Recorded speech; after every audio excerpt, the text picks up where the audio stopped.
Hello friends, pattern सीखने की इस सीरीज में आज हम देख रहे हैं पैटर्न नंबर 50। तो उसके लिए सबसे पहले हम CLR SCR स्टेटमेंट लिख देते हैं ताकि हमें कोई प्रीवियस आउटपुट दिखाई ना दे, और लास्ट में हम गेट CS स्टेटमेंट लिख देते हैं।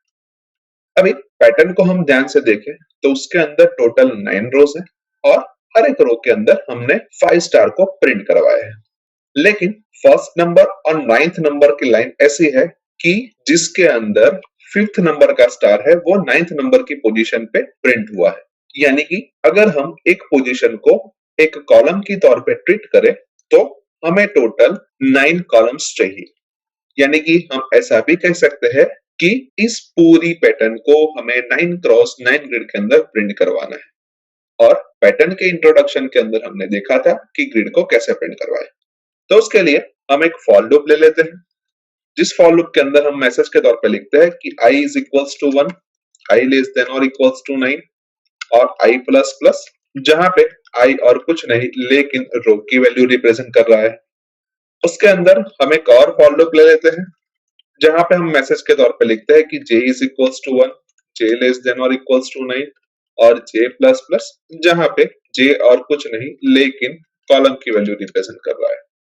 अभी दूसरे फॉर लूप के अंदर हम एक प्रिंटफ स्टेटमेंट लिखते हैं, जिस प्रिंटफ स्टेटमेंट के अंदर हम स्टार को प्रिंट करवाते हैं। यानी कि जब i की वैल्यू 1 होगी उस वक्त j का लूप 9 टाइम एग्जीक्यूट होगा और वो हमें 9 स्टार प्रिंट करके देगा।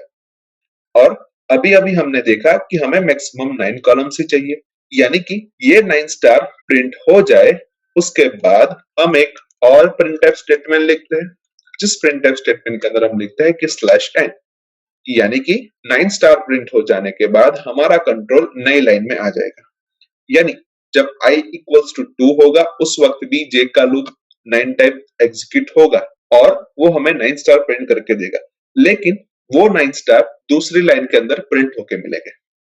अभी i का लूप टोटल 9 बार एग्जीक्यूट होता है और हर एक बार वो अलग अलग लाइन के अंदर 9 स्टार प्रिंट करके दे रहा है। यानी कि हम ऐसा कह सकते हैं कि ये पूरा स्ट्रक्चर हमें 9 क्रॉस 9 ग्रिड के अंदर सभी जगह पे स्टार प्रिंट करके देगा। अभी लूप के अंदर हमने दो वेरिएबल i और j का यूज किया है, तो हम वो दो वेरिएबल को ऊपर डिक्लेयर कर देते हैं, let us say integer i as well as j, and then program को टेस्ट कर देते हैं। तो हमें 9 क्रॉस 9 ग्रिड के अंदर सभी जगह पे स्टार प्रिंट होके मिल रहे हैं, जो कि परफेक्टली सही है। पर पैटर्न को हम ध्यान से देखें तो हमें सभी जगह पे स्टार नहीं चाहिए, कुछ जगह पे हमें स्पेस भी प्रिंट करवानी है। तो उसके लिए हमें पैटर्न को फिर से एक बार एनालाइज करना पड़ेगा। अभी हमने देखा कि रो की वैल्यू हम i से रिप्रेजेंट कर रहे हैं और कॉलम की वैल्यू हम j से रिप्रेजेंट कर रहे हैं, और हर एक i की कुछ j की वैल्यू के लिए हमें स्टार प्रिंट करवाने हैं, तो कुछ j की वैल्यू के लिए हमें स्पेस प्रिंट करवानी है। तो लेट अस से हम देख लेते हैं कि कौन सी j की वैल्यू के लिए हमें स्टार प्रिंट करवाना है और कौन सी j की वैल्यू के लिए हमें स्पेस प्रिंट करवानी है। तो जब i की वैल्यू 1 हो उस वक्त j की वैल्यू 5 या 5 से ज्यादा हो एज वेल एज 9 या 9 से कम हो, तब हमें स्टार प्रिंट करवाने हैं, अदरवाइज हमें स्पेस प्रिंट करवानी है। i इज इक्वल्स टू 2 के लिए j की वैल्यू 4 या 4 से ज्यादा हो या फिर 8 या 8 से कम हो, तब हमें स्टार प्रिंट करवाने हैं, अदरवाइज हमें स्पेस प्रिंट करवानी है। i इज इक्वल्स टू 3 के लिए j की वैल्यू 3 या 3 से ज्यादा हो या फिर 7 या 7 से कम हो, तब हमें स्टार प्रिंट करवाना है, अदरवाइज हमें स्पेस प्रिंट करवानी है। i इज इक्वल्स टू 4 के लिए j की वैल्यू 2 या 2 से ज्यादा हो या फिर 6 या 6 से कम हो, तब हमें स्टार प्रिंट करवाना है, अदरवाइज हमें स्पेस प्रिंट करवानी है।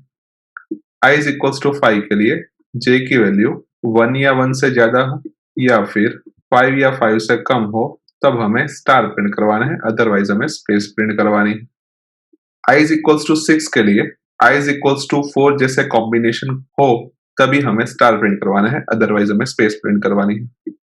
i इज इक्वल्स टू 7 के लिए i इज इक्वल्स टू 3 के जैसा combination, i is equals to 8 के लिए i इज इक्वल्स टू 2 के जैसा combination, and i is equals to 9 के लिए i इज इक्वल्स टू 1 के जैसा कॉम्बिनेशन। यानी अभी हम ये सारे स्टेटमेंट को कॉमनली लिखना चाहे तो हम कुछ ऐसा लिख सकते हैं कि j ग्रेटर देन और इक्वल्स टू x या फिर j लेस देन और इक्वल्स टू y हो तब हमें स्टार प्रिंट करवाना है, अदरवाइज हमें स्पेस प्रिंट करवानी है। यानी कि हम x की वैल्यू को ध्यान से देखें तो सबसे पहले x की वैल्यू 5 है, उसके बाद 4 है, उसके बाद 3 है, उसके बाद 2 है, उसके बाद 1 है। यानी कि i की वैल्यू इंक्रीमेंट हो रही है तो x की वैल्यू डिक्रीमेंट हो रही है। उसके बाद x की वैल्यू में इंक्रीमेंट होगा, यानी कि x की वैल्यू 2, 3, 4 एंड 5 होगी। उसके साथ साथ हम y की वैल्यू को ध्यान से देखें तो y की वैल्यू सबसे पहले 9 है, उसके बाद 8 है, उसके बाद 7 है, उसके बाद 6 है एंड उसके बाद 5 है। यानी कि y की वैल्यू में भी x की वैल्यू इंक्रीमेंट होती है, उस वक्त डिक्रीमेंट होता है और उसके बाद फिर से y की वैल्यू में इंक्रीमेंट होता है, यानी कि 6, 7, 8 एंड 9। सो अभी हम फिर से एक बार i, x और y की वैल्यू को एनालाइज करें तो जब i की वैल्यू 1 है उस वक्त x की वैल्यू 5 एंड y की वैल्यू 9 है। i की वैल्यू 2 है उस वक्त x की वैल्यू 4 एंड y की वैल्यू 8 है। i की वैल्यू 3 है उस वक्त x की वैल्यू 3 एंड y की वैल्यू 7 है।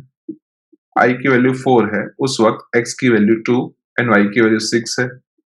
i की वैल्यू 5 है उस वक्त x की वैल्यू 1 एंड y की वैल्यू 5 है। उसके बाद i ग्रेटर देन 5 के लिए i और x की वैल्यू को हम ध्यान से देखें तो जब i की वैल्यू 6 होती है उस वक्त x की वैल्यू 2 एंड y की वैल्यू 6 है। i की वैल्यू 7 के लिए x की वैल्यू 3, y की वैल्यू 7 है। i की वैल्यू 8 के लिए x की वैल्यू 4, y की वैल्यू 8 है and i is equals to 9 के लिए x की वैल्यू 5 एंड y की वैल्यू 9 है। अभी हम i और x का एडिशन करें तो सबसे पहले केस में 1 प्लस 5 6 है, सेकेंड केस में 2 प्लस 4 6 है, थर्ड केस में 3 प्लस 3 6 है, फोर्थ केस में 4 प्लस 2 6 है, फिफ्थ केस में 4 प्लस 1 6 है। यानी कि हम सिंपली ऐसा कह सकते हैं कि i और x का एडिशन 6 होता है।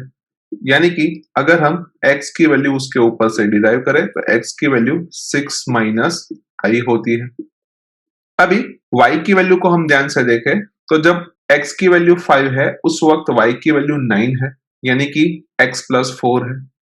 उसके बाद i इज इक्वल्स टू 2 के लिए भी y की वैल्यू x प्लस 4 है। i इज इक्वल्स टू 3 के लिए भी y की वैल्यू x प्लस 4 है। i इज इक्वल्स टू 4 के लिए भी y की वैल्यू x प्लस 4 है और i इज इक्वल्स टू 5 के लिए भी y की वैल्यू x प्लस 4 है। यानी कि हम सिंपली ऐसा कह सकते हैं कि y की वैल्यू x प्लस 4 है। यानी हम y की वैल्यू उसके ऊपर से डिराइव करें तो y की वैल्यू 10 माइनस i हो जाएगी। अभी i ग्रेटर देन 5 के लिए हम i और y की वैल्यू को ध्यान से देखें तो जब i की वैल्यू 6 है उस वक्त y की वैल्यू भी 6 है। i इज इक्वल्स टू 7 के लिए y की value 7, i is equals to 8 के लिए y की value 8, i is equals to 9 के लिए y की वैल्यू 9 है। यानी कि हम सिंपली ऐसा कह सकते हैं कि y और i की वैल्यू सेम है। अभी i इज इक्वल्स टू 6 के लिए हम x की वैल्यू को ध्यान से देखें तो y माइनस 4 है। i इज इक्वल्स टू 7 के लिए भी x की वैल्यू y माइनस 4 है। i इज इक्वल्स टू 8 के लिए भी x की वैल्यू y माइनस 4 है और i इज इक्वल्स टू 9 के लिए भी x की वैल्यू y माइनस 4 है। यानी कि हम सिंपली ऐसा लिख सकते हैं कि x is nothing but y minus 4। यानी कि अगर हम y की वैल्यू इसके अंदर पुटअप करें तो y की वैल्यू i माइनस 4 के बराबर होगी।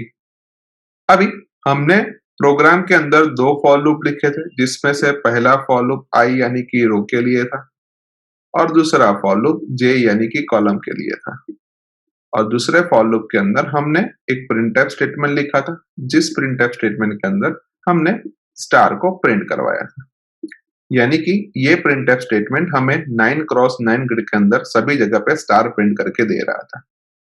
लेकिन अभी अभी हमने एक कंडीशन आइडेंटिफाई की और अगर वो कंडीशन सही होती है तभी हमें स्टार को प्रिंट करवाना है, अदरवाइज हमें स्पेस को प्रिंट करवानी है। और कंडीशन के तौर पे हमें रखना है कि j ग्रेटर देन और equals to x and j less than और इक्वल्स टू y। अगर ये कंडीशन सही होती है तो इसी प्रिंटफ स्टेटमेंट को हमें यहाँ पे रखना है, अदरवाइज हमें स्पेस को प्रिंट करवाना है। अभी यहाँ पे जो हमने x और y की वैल्यू ली है वो i की वैल्यू के ऊपर डिपेंडेंट है। यानी कि ये i वाला जो फॉर लूप है वहां पे हमें चेक करना पड़ेगा कि i की वैल्यू क्या है। अगर i की वैल्यू 5 या 5 से छोटी हो तब हमें x की वैल्यू 6 माइनस i रखनी है और y की वैल्यू 10 माइनस i रखनी है। अदरवाइज हमें x की वैल्यू i माइनस 4 रखनी है और y की वैल्यू i रखनी है। एंड फिर अगर हम प्रोग्राम को एग्जीक्यूट करेंगे तो हमें हमारी डिजायर पैटर्न मिल जाएगी। तो लेट अस से उसको भी हम एक बार टेस्ट करके देख लेते हैं।